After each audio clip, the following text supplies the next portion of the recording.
The thought of being crammed into a ship with close to 10,000 people scares many cruisers, but here is the problem. Most of the coolest new features, the best restaurants, and incredible entertainment is on these mega ships. Since the entire industry is going bigger, avoiding them means you'll miss out on some amazing experiences. And after sailing on the 5 newest, largest ships in the world this year, I'm going to show you exactly how to enjoy these floating cities without the crowds, the stress, or the chaos that everybody is worried about. Look, I get it. The online sentiment is pretty clear. People think that megaships are just overcrowded nightmares where you'll be fighting for pool chairs and waiting in endless lines. And honestly, it can be overwhelming if you don't know what you're doing. So today, I'm going to be sharing 24 tips in a rapid-fire manner that can help you transform your megaship experience from potentially hating it to absolutely loving it.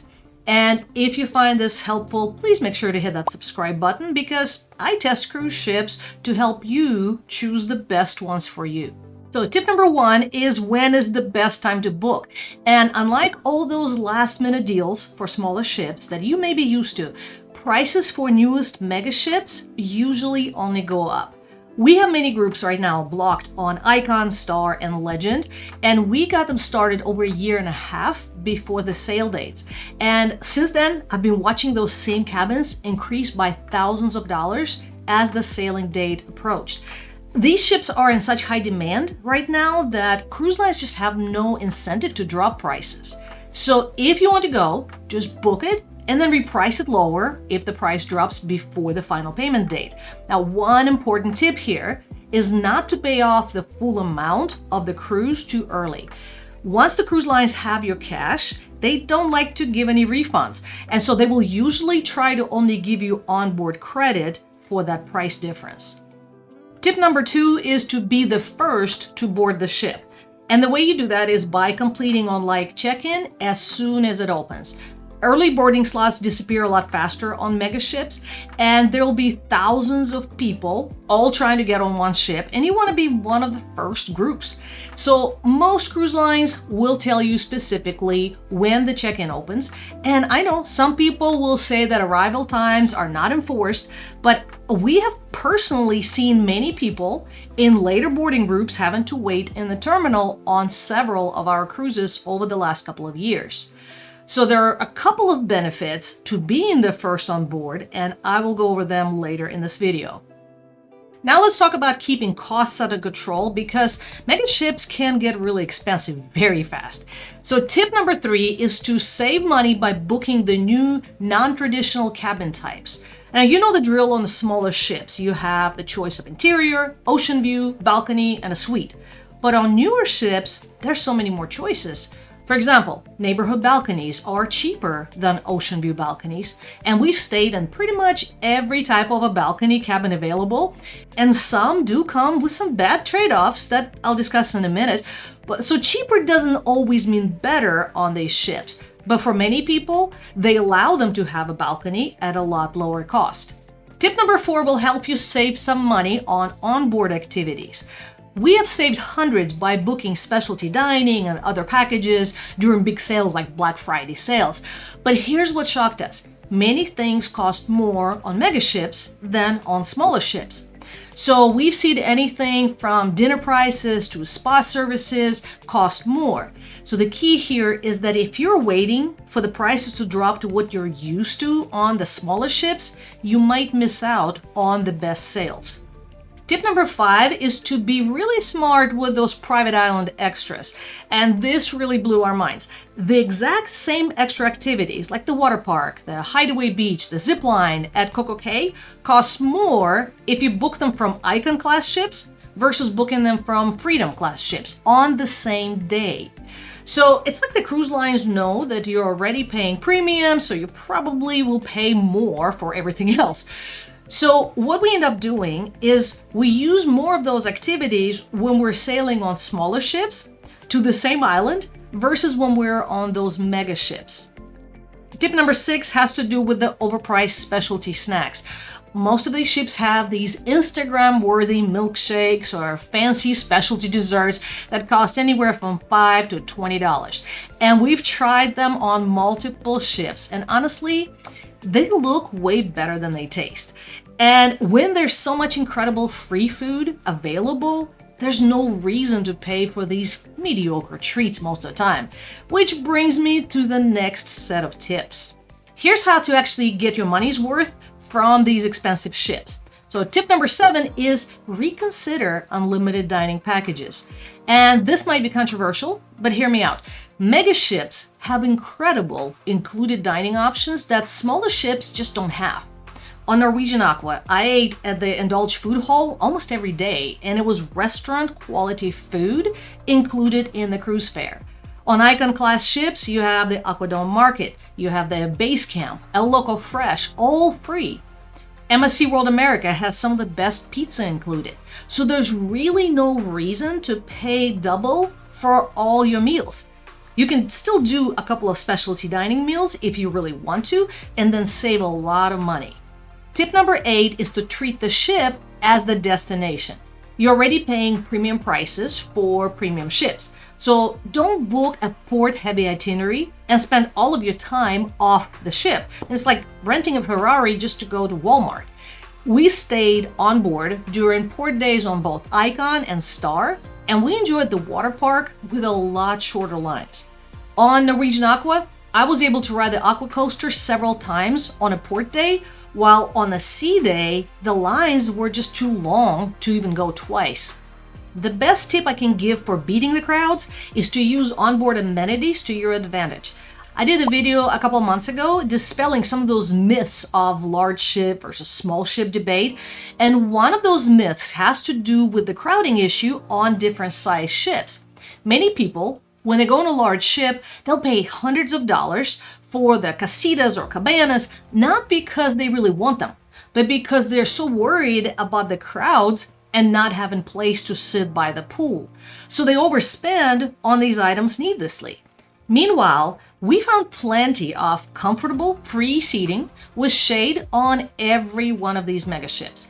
And unlike most of those day beds that are often located right around the crowded, loudest pool areas, there's so many different areas on these big ships that are just tucked away from the crowds, and they're quiet, they're peaceful, and they're free. Tip number 10 is try quieter venues while others are crowding the popular spots.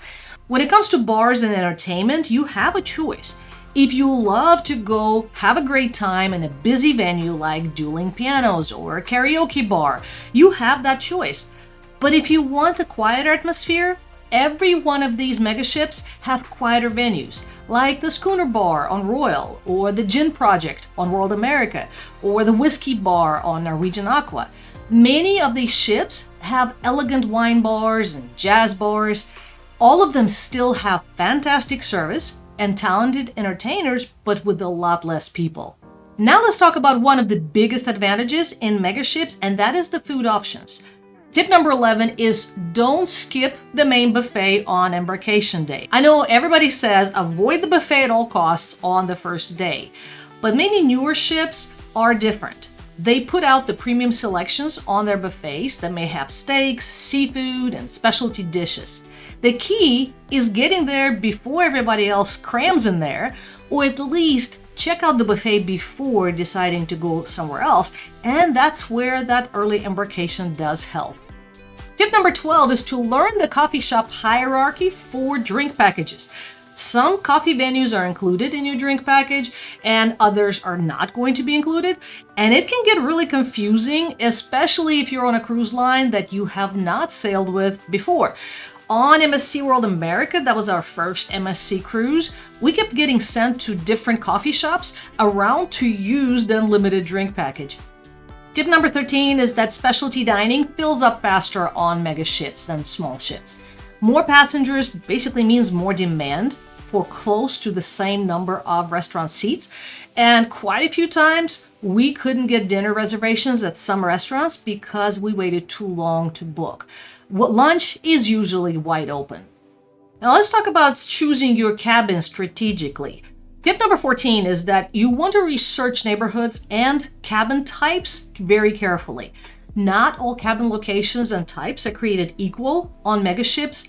Some neighborhoods are extremely loud during the day, others are peaceful.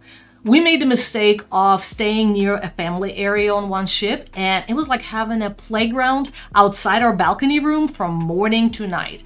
And we didn't even use the balcony on that sailing because of that. Many of these ships have interior promenade cabins overlooking the center parts of the ship. So it's natural to think that having a window is better than not having a window.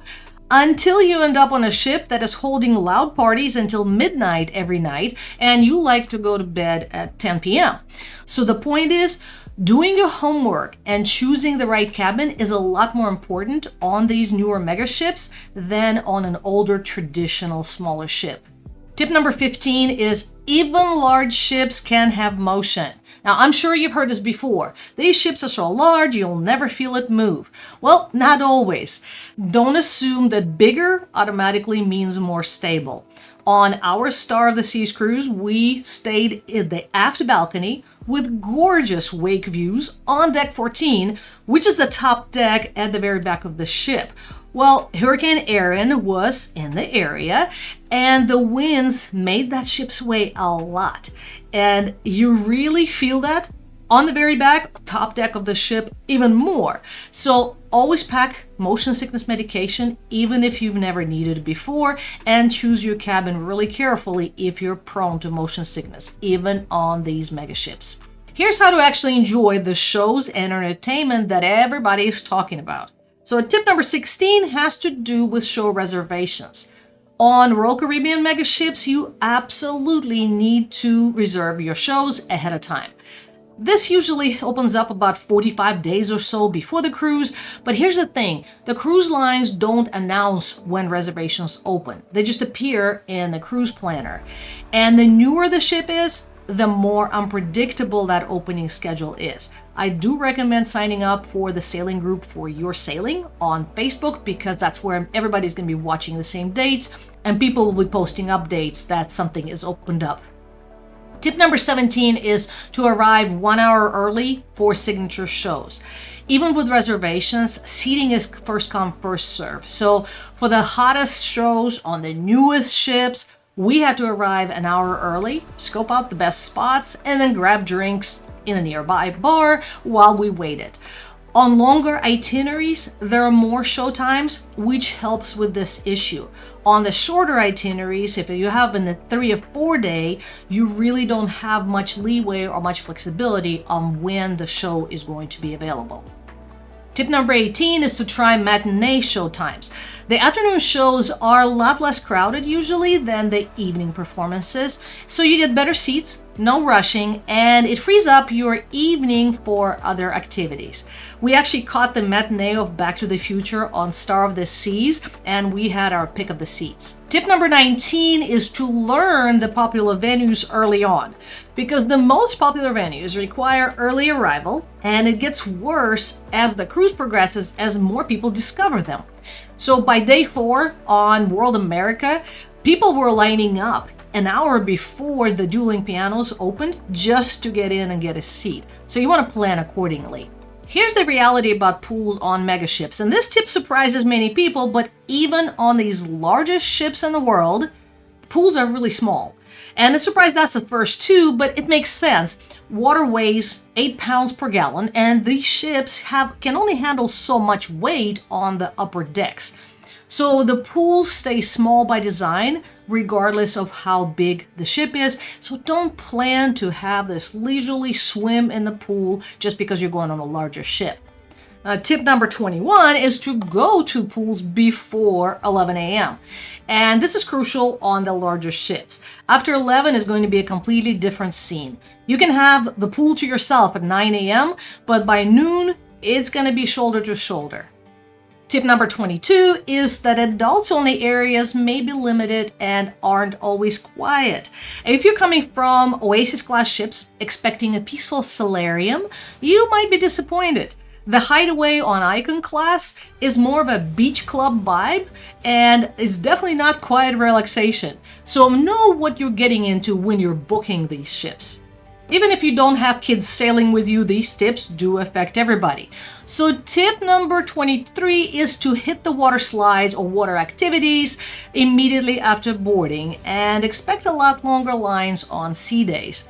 Most guests are distracted by lunch and getting to their cabins on the first day, so if you come prepared with a swimsuit in your carry-on, you can enjoy those water activities with very few people on them. But on sea days, you're gonna need to plan for much longer waits. Tip number 24 is no water slides restriction beforehand. Height and weight limits are strictly enforced on mega ships. I've seen a number of families with crying kids who were turned away because they could not get on the rides. So I would recommend to check requirements before you book the cruise and promise kids a week-long water park. If you want to see more specific reviews of any of these mega ships, check out the videos I'll link here and in the description. And if this helped you feel better about booking a mega ship cruise, let me know in the comments. Thank you for watching, and I'll see you in the next one.